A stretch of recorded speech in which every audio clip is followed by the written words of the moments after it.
नमस्कार. कायद्याचा या कार्यक्रमात मी उन्नती जगदाळे आपणा सगळ्यांचं मनपूर्वक स्वागत करते. कायद्याचा हा आमचा नवा कोरा कायदेविषयक कार्यक्रम आहे. संविधानानं आपल्याला खरं तर खूप अधिकार दिलेले आहेत, पण होतं काय त्याची आपल्याला माहिती नसते, ज्ञान नसतं आणि त्यामुळे या अधिकारांपासून आपल्या हक्कांपासून आपण वंचित राहतो. जसे आपले अधिकार आहेत तसे कर्तव्य देखील आहेत आणि सुजाण नागरिक म्हणून आपल्याला या सगळ्यांची माहिती असणं गरजेचं आहे. आता हीच माहिती कायद्याचा या कार्यक्रमातनं आम्ही आपल्याला करून देणार आहोत. खऱ्या अर्थानं कायदेविषयक जनजागृती करणारा हा आमचा कार्यक्रम आणि आजचा कार्यक्रमाचा पहिला भाग. या आजच्या भागात आम्ही आमंत्रित केलं आहे कायदे तज्ज्ञ माजी महापौर ॲडव्होकेट निर्मला सामंत प्रभावळकर यांना. नमस्कार मॅडम. नमस्कार. कार्यक्रमात आपलं मनपूर्वक स्वागत आहे. धन्यवाद. तर आता आपण ॲडव्होकेट निर्मला सामंत प्रभावळकर यांच्या कार्याचा आढावा घेणारी एक छोटीशी ध्वनिचित्रफीत पाहूया. Advocate Nirmala Samant Prabhavalkar, MA LLB, Mumbai उच्च न्यायालयातील ज्येष्ठ अधिवक्ता आणि महाराष्ट्राच्या सार्वजनिक जीवनातील एक उत्तुंग व्यक्तिमत्व. मुंबई महानगरपालिकेच्या 100 वर्षाच्या गौरवशाली इतिहासात निवडून आलेल्या पहिल्या महिला महापौर होण्याचा ऐतिहासिक बहुमान मिळवणारं हे खंबीर नेतृत्व. सिद्धार्थ लॉ कॉलेजमध्ये कायद्याचं अध्यापन आणि सत्र न्यायालयात सरकारी वकील म्हणून काम करण्याचा त्यांना प्रदीर्घ अनुभव आहे. 2 वेळा महाराष्ट्र राज्य महिला आयोगाच्या अध्यक्षा आणि नवी दिल्ली येथील राष्ट्रीय महिला आयोगाच्या माजी सदस्य म्हणून त्यांनी महिलांच्या हक्कासाठी राष्ट्रीय स्तरावर धोरणात्मक कार्य केलं आहे. माहितीचा अधिकार, कौटुंबिक हिंसाचार आणि कामाच्या ठिकाणी होणाऱ्या छळाविरुद्ध कायद्याचा मसुदा समित्यांमध्ये त्यांनी सक्रिय सहभाग घेतला आहे. प्रभादेवी येथील प्रसिद्ध श्री सिद्धिविनायक गणपती मंदिर ट्रस्टच्या 10 वर्ष कोषाध्यक्ष म्हणून त्यांनी कार्य केलं आहे. सध्या त्या भारत सरकारच्या वतीनं प्रादेशिक संसाधन आणि प्रशिक्षण केंद्राच्या मुख्य कार्यवाह म्हणून ज्येष्ठ नागरिक धोरण आणि त्यांच्या कायद्याच्या अंमलबजावणीसाठी महत्त्वपूर्ण कार्य करत आहे.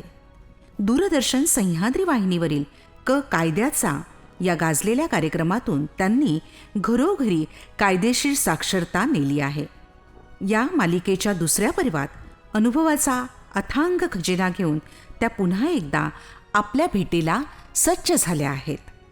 चला तर मग राजकीय, सामाजिक आणि कायदेशीर क्षेत्रातील या प्रदीर्घ अनुभवाचे बोल आता आपण ऐकूया.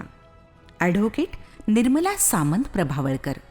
खरोखर मॅडम फार उत्तम, सुंदर आणि समाज उपयोगी असं आपलं कार्य. आता आज आपण एक नवीन कार्यक्रम सुरू करतो आहोत कायद्याचा. पण मला आठवतं आहे की आपण हा कार्यक्रम यापूर्वी केला होता, तर आपण नव्यानं सुरू करतो आहे. तर आपण प्रेक्षकांना या कार्यक्रमामागचा उद्देश सांगूया आणि एकूणच काय असणार आहे या कार्यक्रमात. बऱ्याच वर्षांनी हा कार्यक्रम आपण सुरू करतो आहे कायद्याचा, ह्याचा मला अत्यंत आनंद होत आहे.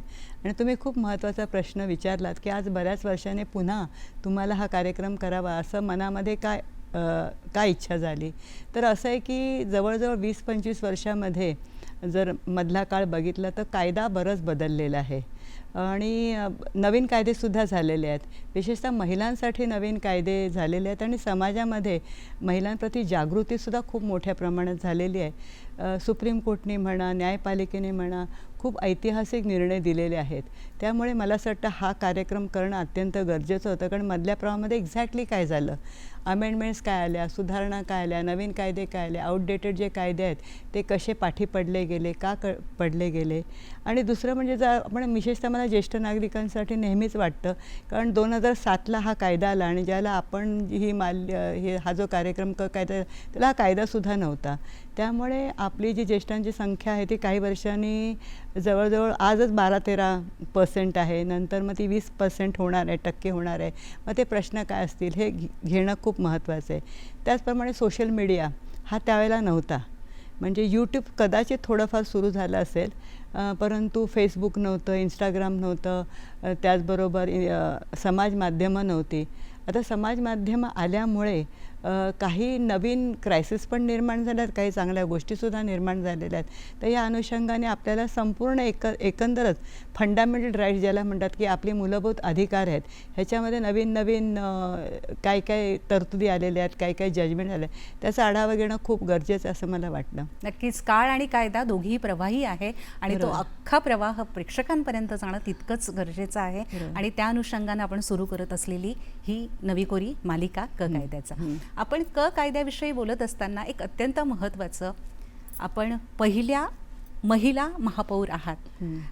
बरोबर. हा एक फार मोठा मैलाचा दगड आहे तुमच्या आयुष्यातला. आणि आपण स्वतः राष्ट्रीय महिला आयोगाच्या सदस्य देखील होतात.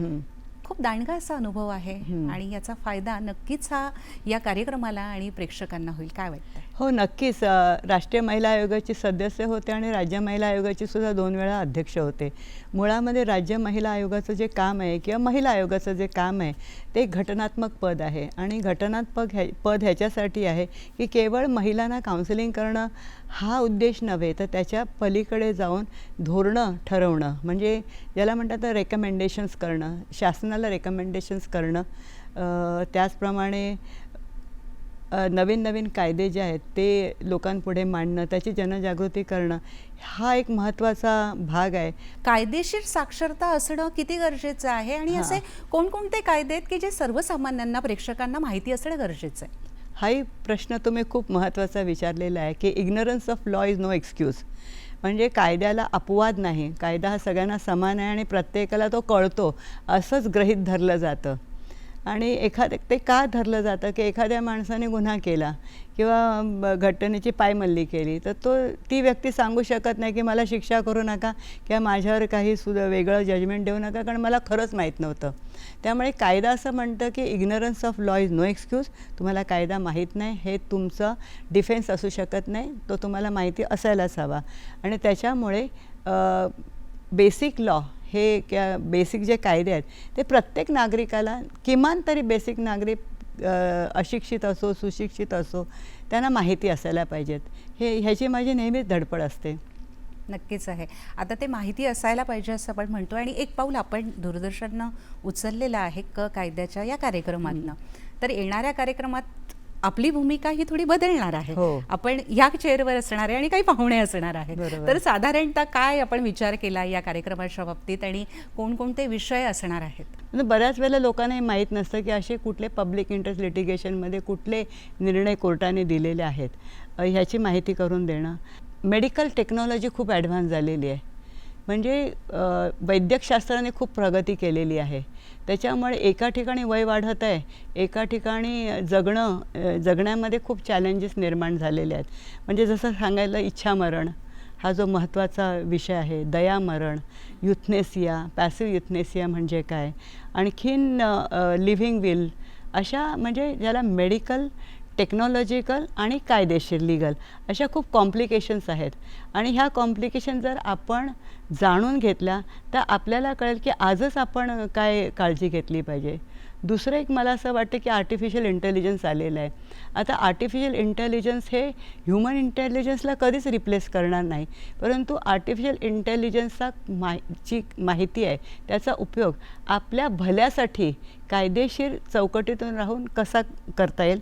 आणि तिसरी गोष्ट म्हणजे जसं टेक्नॉलॉजिकल ॲडव्हान्समेंट झालेली आहे, तंत्रज्ञान प्रगत झालेलं आहे, पण त्याचबरोबर सायबर गुन्हेगारीसुद्धा वाढलेली आहे. असं अनेक प्रकारच्या ज्या केसेस होत आहेत आणि महिलांना विशेष करून त्याचा त्रास होतो, तर त्या त्रासातून कसं सुटलं पाहिजे, ज्येष्ठांना होतं, सर्वसामान्य माणसांना होतं, तर याविषयीची जनजागृती करणं खूपच गरजेचं आहे. म्हणून आपण ह्या कार्यक्रमामध्ये महत्त्वाचे नागरी विषय आहेत ते घेऊन येणार आहोत. फार विचारपूर्वक सर्वसमावेशक असा आणि खूप अभ्यासपूर्ण आपण एकूणच हे कार्यक्रम पुढचे आखलेले आहेत आणि त्यातनं प्रेक्षकांना माहितीही मिळणार आहे.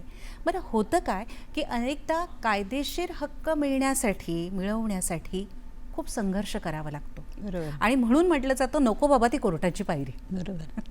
तर हा संघर्ष सर्वसामान्यांचा आपण कसा कमी करू शकतो, काय सांगा? पूर्वी म्हणायचं, आपण आपले पूर्वज म्हणायचे की अजूनही म्हणतात की शहाण्याने कोर्टाची पायरी सोडू नये, आणि ज्याला मिळतो तो न्याय आणि ज्याला नाही मिळत तो अन्याय, असं सर्वसामान्यपणे लोकांची अशी भावना झालेली आहे. पण तसं नसतं. हे आपल्याला गैरसमज आहेत, हे दूर करणं खूप गरजेचं आहे. अजून एक म्हण आहे की justice delayed is justice denied. म्हणजे जर एखादा तुम्हाला ज्याला म्हणतात ना, एखाद्या केसचा न्याय तुम्हाला खूप उशिराने मिळाला, तो पण एक प्रकारचा अन्याय आहे. खरं आहे.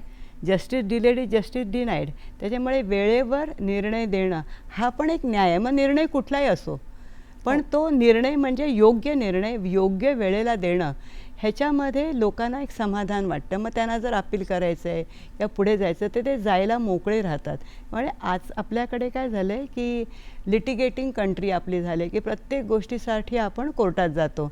त्यामुळे खूप कोर्टामध्ये केसेस पेंडिंग आहे. तर ते जर लवकर करायचं असेल तर मला असं मीडिएशन, लोकन्यायालय, लोक अदालत, काउन्सिलिंग, ह्या अनेक पर्याय आहेत जे आता ज्युडिशरी तपासून पाहते आणि लवकरात लवकर कसा न्याय सामान्य माणसाला मिळेल ह्यावर सुद्धा एक ज्युडिशियल ॲक्टिव्हिजम खूप मोठ्या प्रमाणात काम करते आणि ते कामसुद्धा आपण जनतेपर्यंत आणणार आहोत. नक्कीच. ज्यांच्या कोर्टात केसेस अडकलेल्या आहेत त्यांना नेहमीच असं वाटतं की माझ्या केसचा निकाल लवकरात लवकर लागो आणि तो सकारात्मक असावा असं प्रत्येकाला वाटतं, पण तो लागणं महत्त्वाचं आहे. हे आणि अशासारखे अनेक प्रश्न, अनेक मुद्दे आम्ही आपल्यापर्यंत घेऊन येणार आहोत, पण या ठिकाणी घेऊया एक छोटीशी विश्रांती.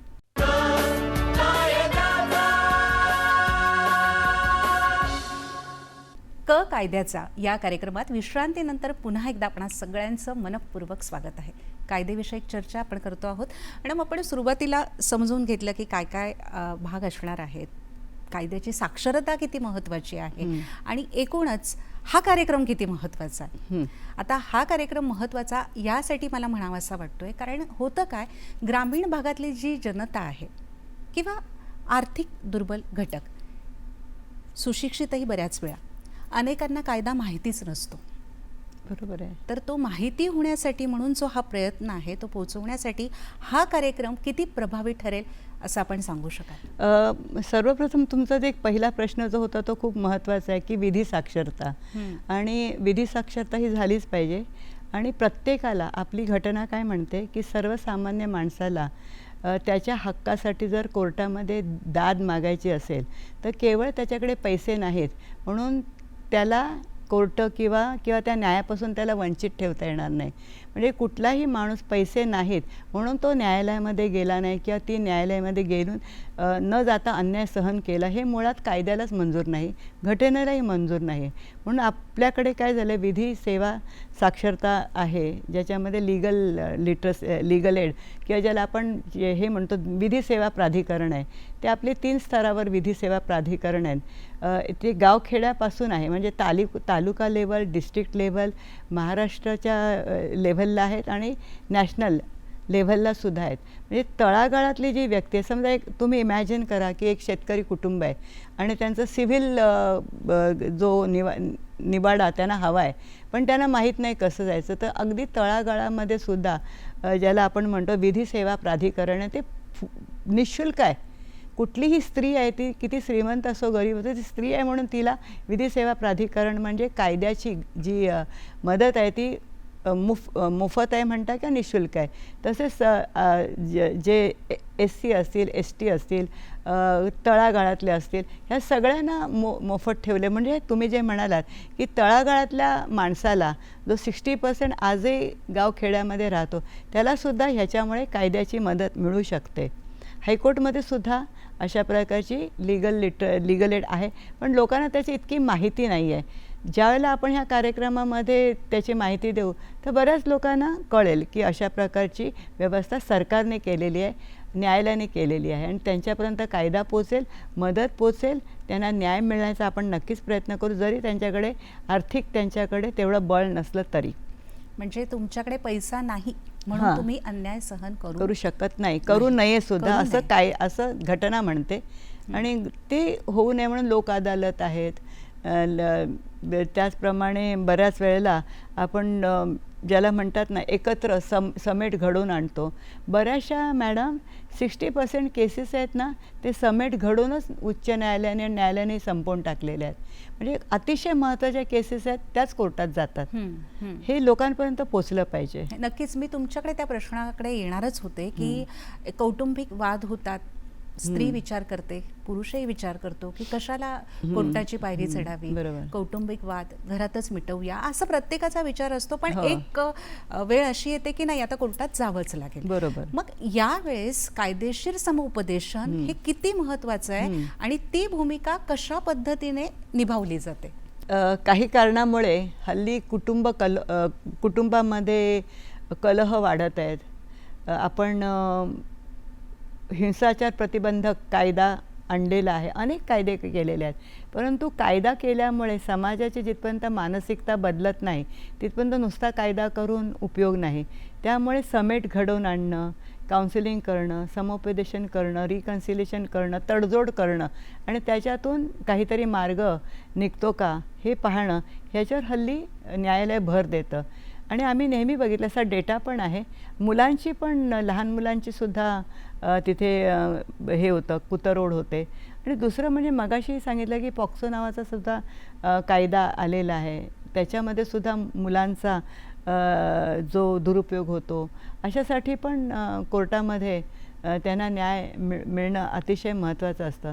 थोडक्यात काय तर 60 ते 70% ह्या ज्या केसेस आहेत ते निकालात निघू शकतात, कारण त्यांना कोणतरी एकत्र समेट घडवणं एक व्यासपीठ लागतं आणि कायद्याने ते व्यासपीठ निर्माण केलेलं आहे.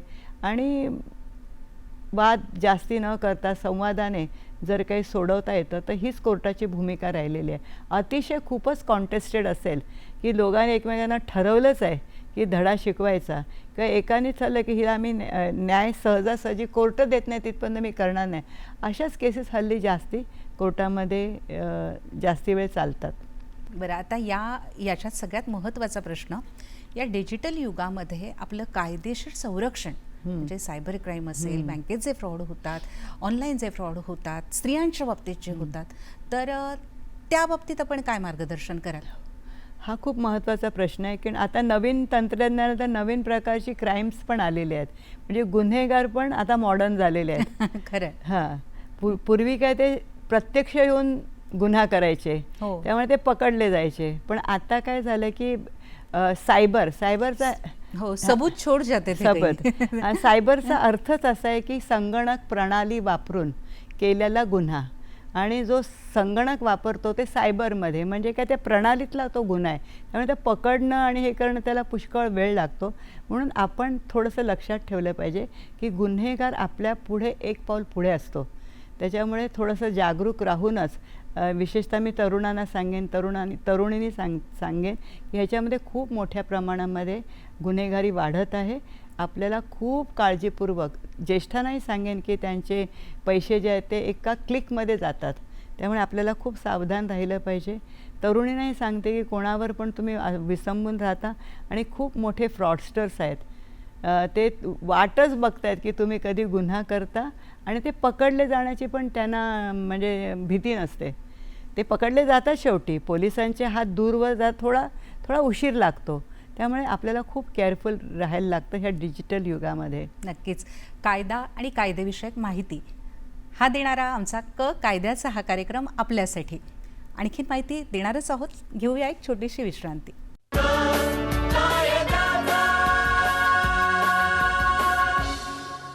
विश्रांतीनंतर कायद्याचा या कार्यक्रमात आपल्या सगळ्यांचं मी पुन्हा एकदा मनपूर्वक स्वागत करते.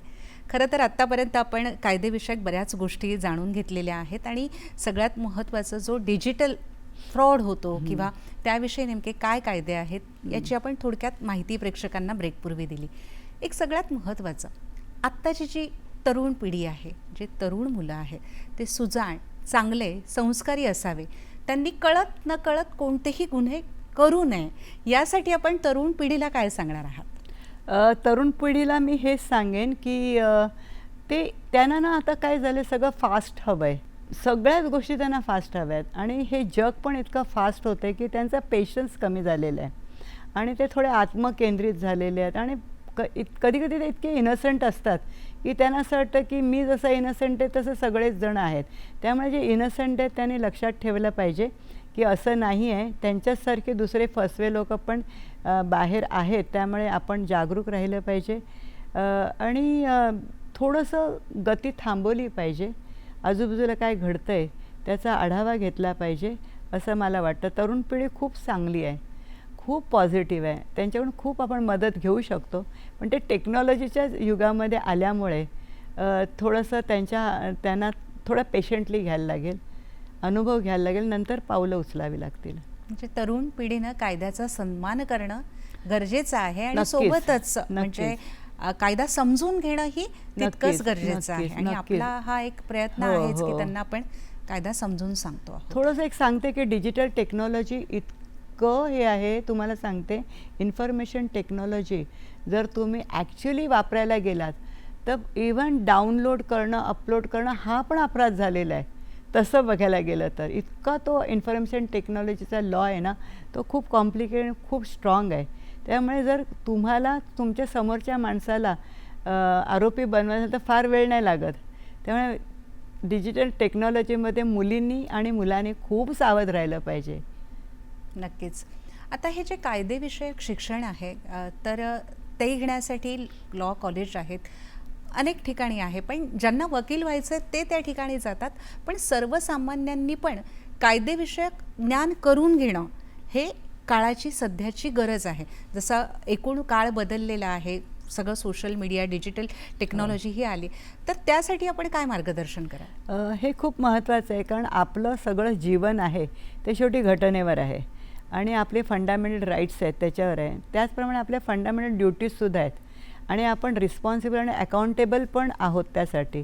त्यामुळे बेसिक ज्याला लिगल लिटरसी म्हणतात, मिनिमम कायद्याची साक्षरता असणं खूप गरजेचं आहे. उदाहरणं देते की एखादी स्त्री दुसऱ्या स्त्रीला पोलीस स्टेशनला घेऊन गेली आणि ती नुसती उभी राहिली तर पोलीस नुसतं हां काय काय पाहिजे हे तुम्ही सिव्हिलमध्ये जा वगैरे. पण तिला जर आपण पॅरालिगल व्हॉलेंटिअर म्हणून ट्रेन केलं की मी पॅरालिगल व्हॉलेंटिअर आहे आणि हे कार्यक्रम चालू आहेत आता हायकोर्टतर्फे, सुप्रीम कोर्टतर्फे, मग ती ज्या पोलिसांच्या पुढे उभी राहील आणि सांगेल, सर मी पॅरालिगल व्हॉलेंटिअर आहे, माझं बेसिक माझ्या कायद्याचं मला नॉलेज आहे, मला तसं ट्रेनिंग दिलेलं आहे, या स्त्रीवर हा असा अन्याय आहे, तर तुम्ही ह्यांची तक्रार घ्या. त्याला पोलीस स्टेशनमध्ये तो माणूस आहे ते पण उभे राहून त्यांना मान सन्मान देतील. नक्कीच. म्हणजे असं जर तुम्ही स्वतःला एम्पावर्ड करून गेलात लिगली तर समोरचा माणूस सुद्धा तुम्हाला लाईटली नाही घेणार, अगदी सिरियसली गेलं. अगदी. आणि ते ज्ञान वाढवू त्यांच्यापर्यंत पोहोचवण्याचं कामच खऱ्या अर्थानं कायद्याची ही आपली जी काही कार्यक्रम आपण राबवतोय तो करतोय. आज खूप महत्त्वपूर्ण माहिती आपण दिली आणि येणाऱ्या काळात आपण वेगळे वेगळे विषय घेऊन वेगळे वेगळे प्रश्न येणाऱ्या पाहुण्यांना विचारणार आहात. तर त्यासाठी सुद्धा आमच्याकडून तुम्हाला खूप खूप शुभेच्छा. कायद्याच्या कार्यक्रमाच्या एकूणच कार्यक्रमासाठी आपल्याला शुभेच्छा. आणि आज आपण इथे आलात आणि खूप छान पद्धतीने हा विषय समजून सांगितलात, त्याबद्दल आपले मनःपूर्वक आभार, धन्यवाद. आणि आपली आभारी आहे. हो. आणि हो प्रेक्षक हो, अशीच कायदेविषयक साक्षरता आम्ही आपणासाठी घेऊन येतो आहोत दर सोमवारी रात्री 9 वाजता. तेव्हा आजच्या कार्यक्रमातनं मी उन्नती जगदाळे आपला निरोप घेते. पुन्हा भेटूया पुढच्या कार्यक्रमात. तोपर्यंत नमस्कार.